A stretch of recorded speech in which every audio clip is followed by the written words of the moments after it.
Viewed from the outside, a writing workshop for young students may seem like a messy business. Like writing itself, these workshops are fluid and organic. They involve lots of talking and movement, a few false starts, and plenty of room for individual styles and personalities. But regardless of the teacher's approach or the students' differences, the goal of every writing workshop remains the same.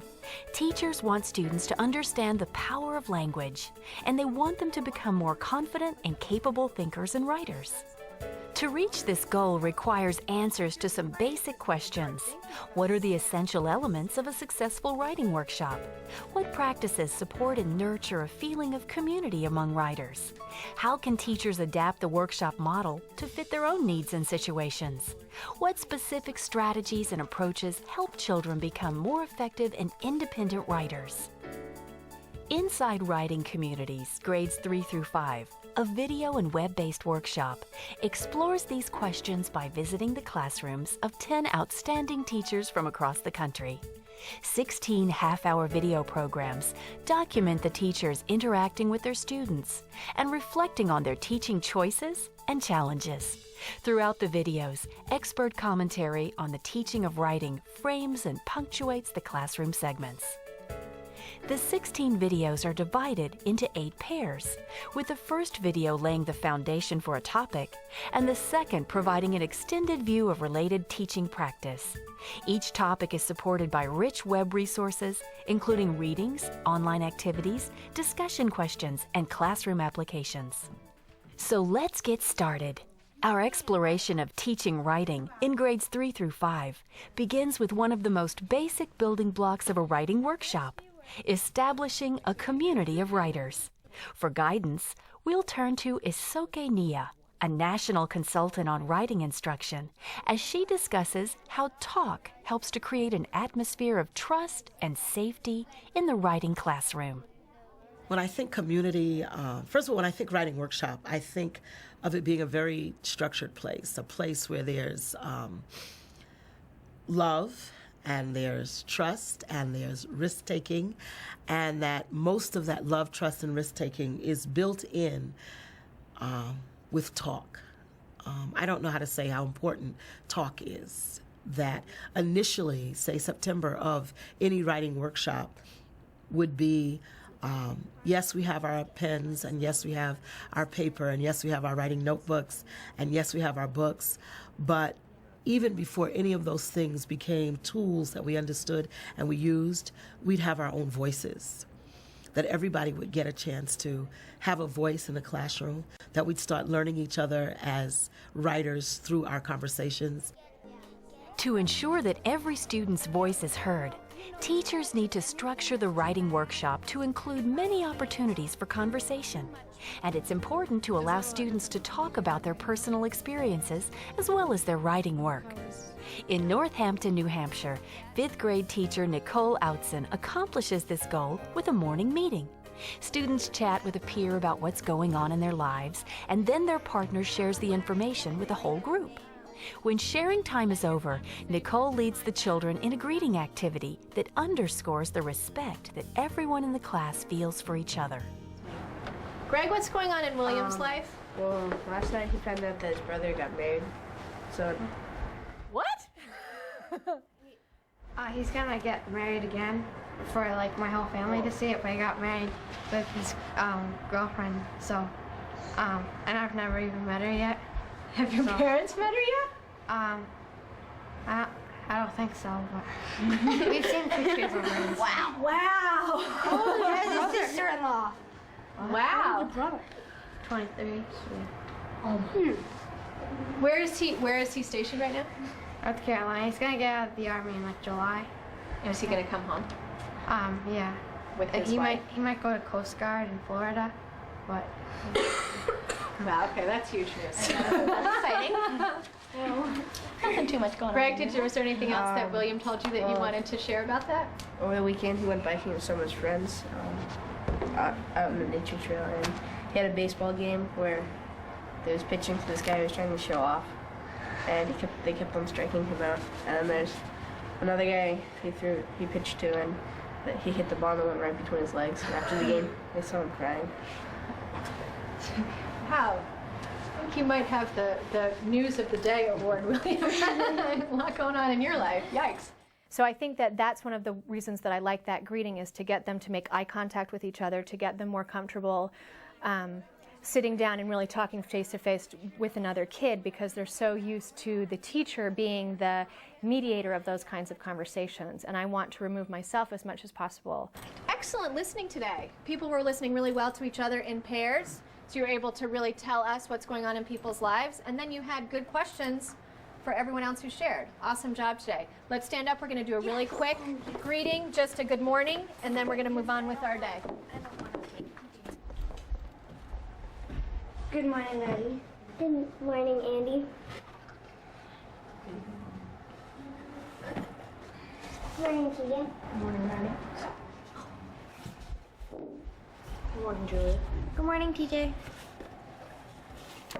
That's how you should treat people, and I think that part of being in school is understanding how to work with other people and how to respect everyone, even if they're not your favorite person. So the greeting in the morning, sometimes they get to choose and sometimes it's random, and they could be shaking hands with someone who they don't particularly care for, but we don't always have those kinds of choices. So both of those kinds of activities are really reinforcing treating people well, that we are in a community and we need to treat each other in those ways.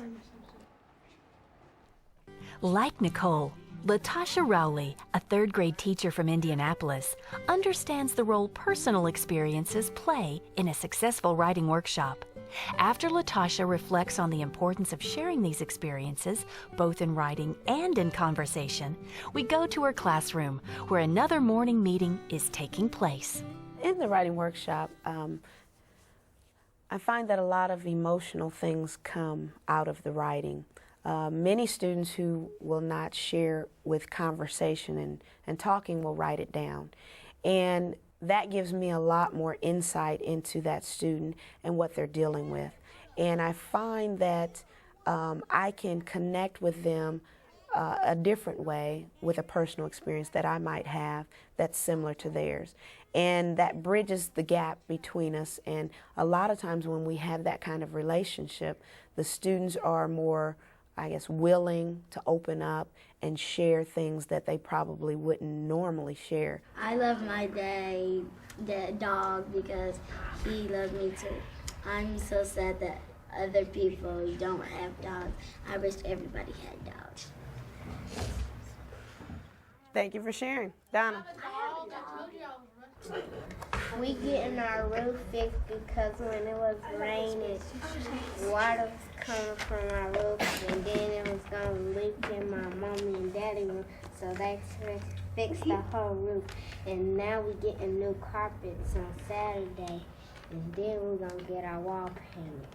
Well, I'm glad you're getting that all fixed. I remember you mentioned about that. My mommy and my daddy said they gonna split the money. And so some of that does carry over into our writing workshop because it gives them an opportunity to start talking about in writing those things that are real important, that may, move their heart in a different way. I just think that the safety is important on several levels. The choices that you make about topics always sort of put you in a community of others in an interesting way, and you need to feel safe to write about what matters to you. And then the other big thing is you need to feel safe to write where you are as a writer, and you may have a lot that you need to learn, but the only way you're going to learn it is if you write. And so if you don't feel comfortable in that space, that you'll get the support you need as a writer and as a person who's choosing topics, then it's hard to write in that setting. And so community is very important for that reason. Well, one thing about sharing in our community, we realize that respect is very important. That's one of our core values. And the way that we respect someone is allowing every person to have their voice and their opportunity to share their work, their thinking, without any ridicule. It's supposed to be a safe place. And that's one thing we say, our classroom is a safe place for learning. And the students I guess they realize that and they've embraced that because they don't want to be that student that others are making fun of or talking about. So they themselves won't do that to someone else. And if it does happen, because I mean kids are kids and you never know what they might do, then I have to have a conference with that student. And I usually require them to do some kind of apology. They have to think of something with that person that they've caused harm. What can I do to make it better for this person? And a lot of times that person will tell them, well, I need a letter from you that you've apologized to me. And so, well, we get some writing involved. So then they're going to sit down and compose an apology letter. No matter how safe children feel, no matter how strongly they identify with their writing community, they won't grow as writers unless their teacher is willing to commit enough time to the writing workshop. Ideally, every school day will include time for instruction, for conversations about writing, for reading and sharing, and for reflection. But most importantly, every day will include time to write. Time, meaning that there is adequate time for the children to write, to be at work if it's a workshop. You know, a good 30 to 35 minutes of actual physical hand-on pen, marker, crayon on paper. Some talk time.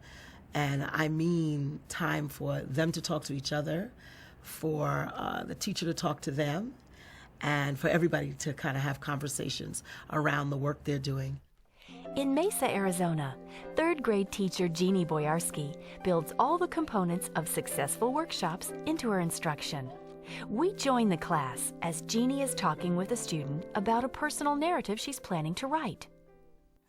Grandma and Grandpa, Mom, David, and me. Teacups, the spinning teacups that Disney has. Oh, yeah. There's Mom, David, and me. Sabrina, green face. Oh, I'm guessing that's because someone didn't feel too good? Yeah. And I'm guessing from your title that was your mom? So is this going to be the part where you tell what happened after that green face? I bet you can think of a lot of describing to go in that part. What do you think how she'll react when she reads your story? You think she'll laugh? And go, That was a long time ago. Yeah. How fun. I can't wait to read that. Yes. Spell the best you can. When we get to the editing part, we'll fix up anything we need to. Very exciting. Sometimes writing workshop is a very quiet time, but most often there's some kind of buzz going on, and we kind of say any type of workshop is a messy place, and there's some type of noise going on with it, and so they've gotten used to being able to work within that it doesn't have to be a quiet thing, and that noise doesn't necessarily mean learning isn't going on. What kind of pizza did you eat? Pepperoni. Red spicy? Maybe you should write red pepperoni and just plain pizza. If you want to. All right.